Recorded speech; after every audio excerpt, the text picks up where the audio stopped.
बिस्मिल्लाहिर्रहमानिर्रहीम। अस्सलाम वालेकुम। आप हमारा YouTube channel voice of overseas देख रहे हैं। मैं हूं आपका दोस्त तौकीर साजिद। दोस्तों, आज सबसे ज़्यादा कमेंट्स जो हैं बलाग हरूफ के बारे में हैं कि मुसस्से वाले जिनका बलाग हरूफ है वो बलाग हरूफ कैसे हटाकर अपना तनाजुल करा सकते हैं और वो लीगल होना चाहते हैं। तो उसके लिए मैं दोस्तों को एक अहम और खुशखबरी बताना चाहता हूँ। वीडियो को एक तो आप एंड तक देखें ताकि तमाम तर तफसीलात आपके सामने आ सकें।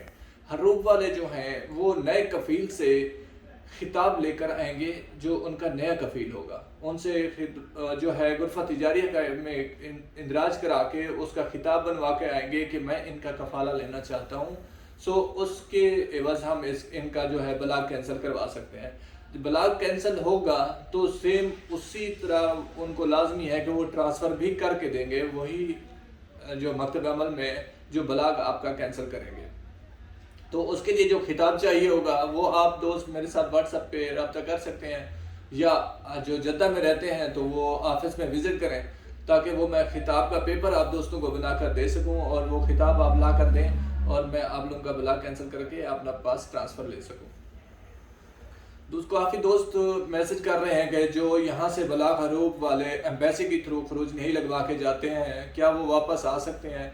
भाई किसी सूरत भी आप वापस नहीं आ सकते। 10 साल आपका बैन है, 10 साल जो है आपका उम्र का बैन है। उसके बाद फॉर एवर ब्लैक लिस्ट है कि आप किसी टाइम भी वीज़ा पर वापस नहीं आ सकते। और इसी तरह जिन दोस्तों का इकामा एक्सपायर है और वो यहाँ से खरूज लगवा कर जाते हैं वो भी सेम कैटेगरी में आते हैं, वो वापस नहीं आ सकते। और बाकी वाफदीन वाले जो मुझे कॉल कर रहे हैं जिनका मतलूब है महकमा तनफीज़ में या कोई इन तरह का केस है तो वो खुद महकमा तनफीज़ में जाकर अपना मामला हल करा सकते हैं।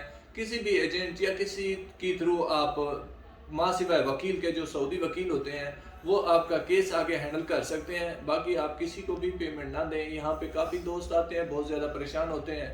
सो इस वजह से मुझे दोबारा आप दोस्तों तक वीडियो पहुँचाने की ज़रूरत पड़ी है। इसमें आप एम्बेसी के थ्रू जितने भी आप एग्जैक्ट लगवाते हैं वो सिर्फ इस कैटेगरी में आते हैं कि एम्बेसी वालों का जो है टिकट जिस भी नेशनलिटी की है, पाकिस्तान, इंडिया, बांग्लादेश, कहाँ जहाँ के भी है, उनको सिर्फ टिकट बच रही होती है और उनका मुआहदा है सऊदी गवर्नमेंट से कि आप हमें लगा कर देंगे तो हम लाजमी है कि इनको एग्जैक्ट कराएंगे। तो जिस वजह से आप डायरेक्ट एयरपोर्ट के ज़रिए आप अपने मुल्क डिपोर्ट होते हैं, आप खरूज नहीं जाते, यहाँ से डिपोर्ट किए जाते हैं। सो आप इस चीज़ को देख लीजिए। एक दोस्त का सवाल आया हुआ था कि खरज वलम या जो छुट्टी गए हुए हैं वो आप वापस कैसे आ सकते हैं? वो वापस आ सकते हैं एक सूरत में अगर उनका कफील खिताब दे तो वो वापस आ सकते हैं, और अगर वो सेम कफील ही बुलाना चाहे अपने नए वीज़े पर तब भी वापस आ सकते हैं। और एक दोस्त का सवाल था कि पासपोर्ट वहाँ गुम हो गया है, तो किसी दोस्त का इस तरह का कोई इशू है तो वो रब्ता करें, उनकी हम यहाँ नए पासपोर्ट पे नकल मालूमात करा देंगे और वो इजीली सऊदी अरब मुमलिकत में इंटर हो सकता है। तमाम दोस्त चैनल को सब्सक्राइब करें, दोस्तों में शेयर करें। अपना बहुत सारा ख्याल रखिएगा। अल्लाह निगहबान।